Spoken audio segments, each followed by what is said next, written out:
Good morning, everybody. This is P. Francis McNichol. My best friends call me Phil, and I am going to do a reading today. It's called Lost or Boy. I wrote this yesterday, starting in the morning, and I was doodling with it, and it just didn't have the feel I wanted. So I worked with it throughout the day, and a lot of the verbiage I saw, and it was more specific.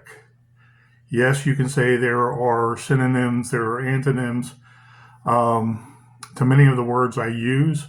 And I will look up words, and I will also try to visualize extra words I see that are similar, but it is more precise to what I feel. It's that exact feel you get when you know that's exactly what you want to say. And so it's the perfect word combination. To me, at least, and my reading might not do it justice. So, to give you some background of Lost or Boy, I was communicating with somebody, a poem they did, and it was very nice and eloquent. It was nice, short, sweet, to the point. There was a couple, I want to say, a few lines that had an extra word or two in there, if you want to call them adverbs, whatever you want to call them, that just slowed down the tempo of an otherwise great piece of writing. And it was short, sweet, to the point. And I chimed in and I give my opinion based on what I see in that rhythm. Okay. Some are better at it than others. This gentleman, poetry was just perfect. I liked it with the exception of some fluff words. And I wasn't trying to be hypercritical either, because I do the same thing myself. When I see it and I do it wrong, I have to weigh the balance of, is it exactly what I want to say? Or is it too short and ephemeral, so it's too simplistic, where there's not meat on the bone? Okay, the words are not meshing together. The actual picture I'm trying to incorporate from my imagination or how I saw something, I want it to be precise as possible, but flowing and not over verbose, okay, or verbose itself, for the sake of being verbose. I'm thinking of the definition, we are wordsmiths. Absolutely. We don't have to study centuries of English to be the best wordsmiths. If you can pull out from your vocabulary the words you're looking for to describe that perfect picture, and it sounds perfect when enunciating it, when reading it in our mind, okay? I don't know if there's a specific word for that when we're reading it just in our mind, and all these things come to light.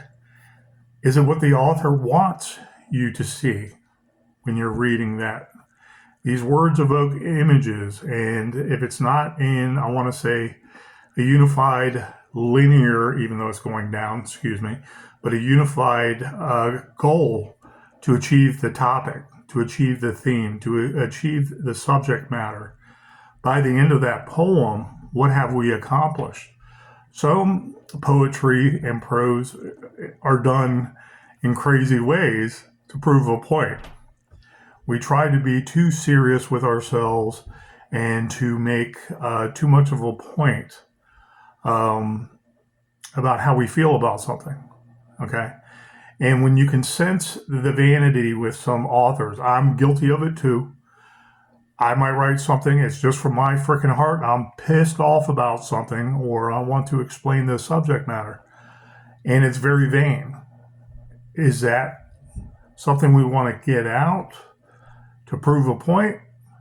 And it may make that point the first time.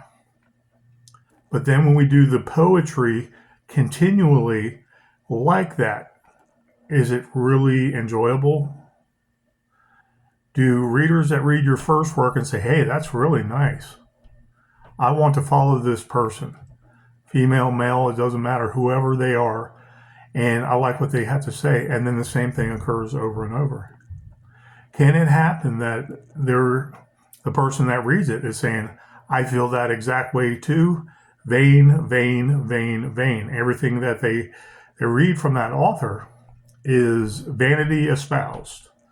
It's from the heart, yes, but that writer is not getting out of the rut, so to speak. Okay. I know I like ghost themes. I know my poetry, I have many different angles to come from ghosts and portray ghosts and portray, I want to say a ghostly scene, an eerie scene, maybe a grotesque scene, maybe a suspenseful scene. And it's very quick. Okay. So I know as an author, the long game gives me more opportunity to describe all these millions of different creepy things that may occur with ghosts, with death, with the afterlife, with hauntings in buildings, with vengeance from ghosts. Okay. There's a many, there's a many different themes that go with ghosts. And I love that eeriness. I love that creepy kind of, I don't want to say creepy for the sake of gore. I want to say creepy for the sake of there's something there that you don't know, you can't understand until it's too late and it's there for a reason. And it just amazes you that something that eerie, something that I want to say inhuman, something in the background is there for a reason and it's not good. Could it be the spirits of demons? Who knows? You know, excuse me if you hear thumping upstairs. That's usually my neighbors waking up about this time mid morning while I've been up already freaking 18 hours. So, anyways, I get home and I copied the poem Lost Ore Boy. And this is one of the poems. I just put the header there and I said, I'm going to make it because it's a mantra. It's a mantra when you look back at the history of the United States. And most of the European Americans that came here were white. Okay. But many of them, a good majority of them probably did not speak English. They just knew America was mostly white. It wasn't like a foreign crazy land going into some jungle somewhere. Please forgive me. There's beautiful scenery all over the world. But back then, they're thinking, I'm not going to a crazy foreign land to try from the beginning to start roots, where America has a lot of opportunity to do what I can do and perhaps expel upon it, expound upon it, and do better. And they had to learn English. So when they did not know English yet, and they had children of their own, first generation, maybe they were little tiny children they brought with them, those children went to work in mines all up and down the East Coast. And you see photographs in our lexicon, so to speak, our historical lexicon. You want to say from the early 1800s all the way to the World War II postmodern building of America. And you have immigrants that worked in those coal mines, those proud coal mines in Pennsylvania, New York, I believe, upstate New York. I mean, if you look at Pennsylvania and their history, they found oil and they started to develop oil and make it gasoline with the combustion engine, you know. And we became a great society because of miners. Those miners basically digging the hard earth. And what happened back then? They used children, they used urchins, they used the little tykes to go in there and crawl into holes and set up, I want to say, detonation sticks of dynamite. And there was death and there was accidents. And OSHA wouldn't have allowed that in our modern age because we've excelled in as a society. And there's all kinds of regulations about child labor. Before there used to be none whatsoever. So you see old photographs. And there was a gentleman doing a poem, and he had a picture of a little child with a ashen face or soot filled face. It was just a child with locks. And that's what first came to mind. And I gave some input on the poem, and it was a cute poem. It was very nice. What I caution about is some fluff words. The, at, in, into, what have you, of, okay, saying my too often, stuff like that. That's what came to mind when I read that person's poem. So I saw the picture of the little child. The locks, I saw the face. First thing that came to mind was Curl, but it might have been a young little tyke boy. Okay, golden locks. I had golden locks when I was younger, blonde locks, especially in Hawaii, where I was in the sun all day long. And I think of that little kid in that mine, you know, in that mine. I think of the little canary in the cage and a foreman with his light on and his hat sideways, and he's just pooped, carrying that little cage with the canary. I think of all the kids working in there. I think of some westerns that have a mine that blew up. You don't know the mine blew up years before, so the town is failing. It's about to become a ghost town. But in rides, some heroes that are searching for bad guys that ran through the town and almost killed or might have killed somebody. Okay. But the history of that town was it was a silver mine, and a lot of people died in that mine because of some ignition. Someone lit a match while they were lighting a cigar, something like that. And so there's a tragedy attached to most mines, believe it or not. Think about all the people that might have been injured in there alone, bringing out the resources we need for fuel. Okay. Burning fuel, making it into gasoline, making it into oil, and just think of all the possibilities for harming yourself there. That's in our psyche as Americans, okay, especially if you know your history and the Industrial Revolution, so to speak, which is basically started in the 1700s, early 1700s, maybe even before that. If you think about all the seafaring ships that were going to explore the world, they had to do that with a lot of manufacturing of those boats. So there was more technology developing even with that. 1500s, 1600s, 1700s, and the Great Iron Age. What was the Great Iron Age? I forget. It's not even that important right now. If you're a great writer or if you try to be a great writer, always research stuff that you enjoy. But this is kind of off the cuff for me because it's something I've seen before. And then you see the little pale faced kid with his hat on sideways and some little bandolier or band stripe going across that has some kind of light sticking out sideways. And that's indelibly marked in my brain. I think of that kind of mantra. Okay, we had kids in children labor doing a lot of dangerous things for, up to about World War II. Things started to change in the modern era where they know that the more production they have, the more deaths they're going to have. They're going to need regulations to make sure the workplace is safe.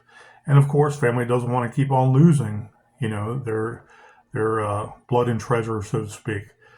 So OSHA shows up, but I mean, way before that. There was a horror movie I saw more recently. It was called something The Dead, but it was basically children that were killed in a mine.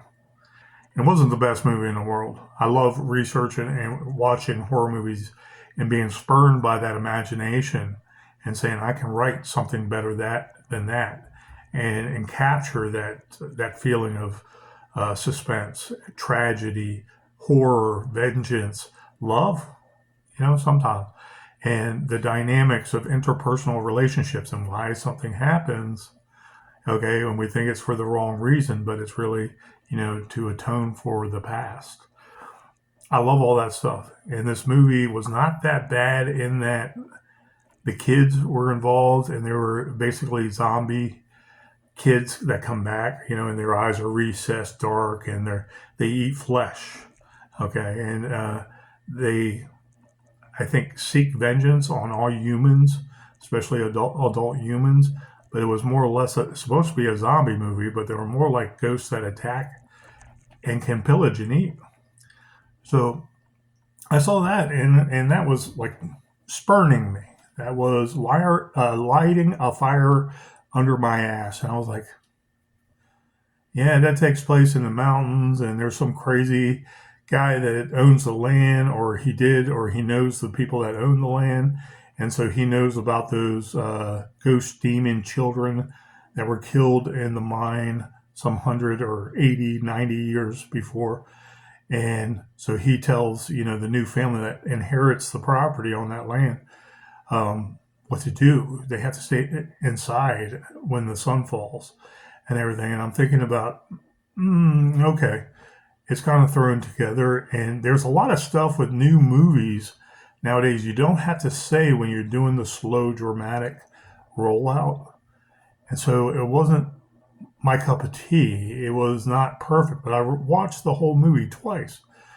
Unfortunately, I get to do that sometimes at work with my consumers, clients, patients, and their mental health condition. And I can't watch horror movies all the time, but at different locations, they like horror movies. And I'm like, hell yeah, turn it on, man, turn it on. Let's see what this. Oh, I saw this last week. You're gonna like it. Or I saw this 2 weeks ago, and you're not gonna like it. And they're like, okay, well, I'll watch it anyway. Great, great. Maybe I'll pick up on something. Not everybody knows I write, but that is what I want to capture and do better movies in the 21st century in our Renaissance. Because people are coming back to reading. They're coming back to the plain basics that are interesting and let their mind soar, for lack of a better term, in that imagination, in that entertainment. You know, does it have value in our minds because it's inspiring us to be better, do better, feel better, live better, treat others better, so on and so forth. So that is the mantra, that is the genre, that is the theme, that is the subject matter, that is the topic of why I wrote Lost or Boy. I'm going to read it right now, and I apologize if I hesitate. My mouth is kind of dry, and I just got off of work after literally, I want to say 16 hours this time, because I was called into work as an emergency for the first shift. So it's been a long night. I'm just saying it's been a long night, and I hope you enjoy. It is posted on Facebook, and I enjoy posting things on Facebook. Whether you want to call it starting a following or getting my name out there or what have you, I don't care. I don't care about these videos here. These videos I hope my sons can look at one day and learn something from. Okay, I am not trying to build a constituency on YouTube or get paid for anything I do on YouTube. It would be nice, but I'm a late bloomer to YouTube. I've said that before, and I'm not promoting it. However, my writing, I hope all people can enjoy. And I keep on adding poems to my third novel, which is ongoing. It's basically a Blood Red Sea, an ensemble of poems and prose. And this is one of the better ones. I'm going to attach to that as it keeps on getting bigger and growing. I'm sitting on Trill of the Red Robin, I hope is eventually picked up, along with the disappeared ghost compilations. And my hopes are a Blood Red Sea becomes a bestseller one day, maybe maxing out at about 400 pages. Right now, I'm creasing 300 pages. When I started doing more poems on Facebook, I was at maybe 150. So I'm very happy about that. But only specific poems I will put in a Blood Red Sea, and it will be polished, it will be professional, it'll be how I want it. Okay, so that it's smooth, and I hope people enjoy in general. It's what I see, and it's what I hope people enjoy, and maybe they see it the same way also. Thank you very much. But anyways, here's Lost or Boy, and I'm hoping that I give it justice. Where a shilling lay, I tended to listen, woken at dawn against volition.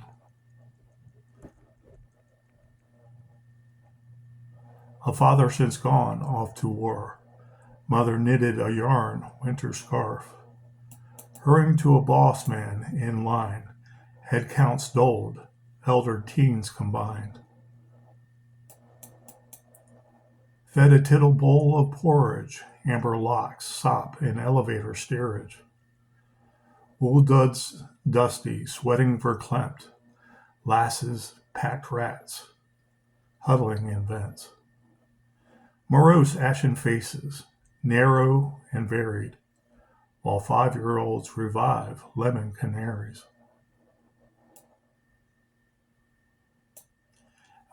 Elevator chains rattling, clickety-clacks. Porridge lacks slack, no air down the tracks. Foremen swing the single pickaxe, while foreigner sprats feign panic attacks. Dusty soot absorbs air down in the hole, where fingers are cut on sharp granite knolls. Rusty buckets filled on parallel rails, as moaning whelps cleave atop sharpened shale. Svengali, cat o' nine tails, enhancing our fear, suffocating, filling bandoliers to our rear. Never warned, a slew of rats running due south, and up out of the abyss's angered agape mouth. Unlit the spark of an eager cigar fuse. TNT blasts, all dead, including us urchin abused.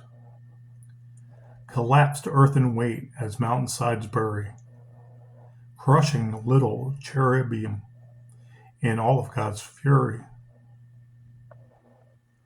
In suspended animation, black all about, not aware if alive or dead, or how we get out. Bone sand, organs squeezed out of skull heads. Aglow crystal crypts of the mad nointer dead. Where we dare not disturb their slumbering sleep, or they'll gloat afloat and incrementally creep. Dawdling a sentry, spooking any adult miner staff. Guardians of hallowed ground in our lost whelp mine shaft. The end. Thank you, and I really appreciate your time this morning. I wanted to get that out of my system with that mantra, as I described before, the little kids in the coal mine. Okay, think of all the work. Think of all the things they had to endure if they survived black lung, let's say, into their 40s, 50s, 60s, 70s. Thinking of all the pain that those children had to endure, especially if they didn't make it out alive. And they were doing it, perhaps they were taken from an orphanage somewhere, but they were put to work to make money for basically adults. And so that tragedy I wanted to kind of capture in Lost Ore Boy. And I think I got it out of my system, but that's a mantra I can still go back to with different avenues. And at this point, I'm very happy with the progress I made. So thank you guys, and please have a wonderful day, my Facebook friends and everybody out there. Take care.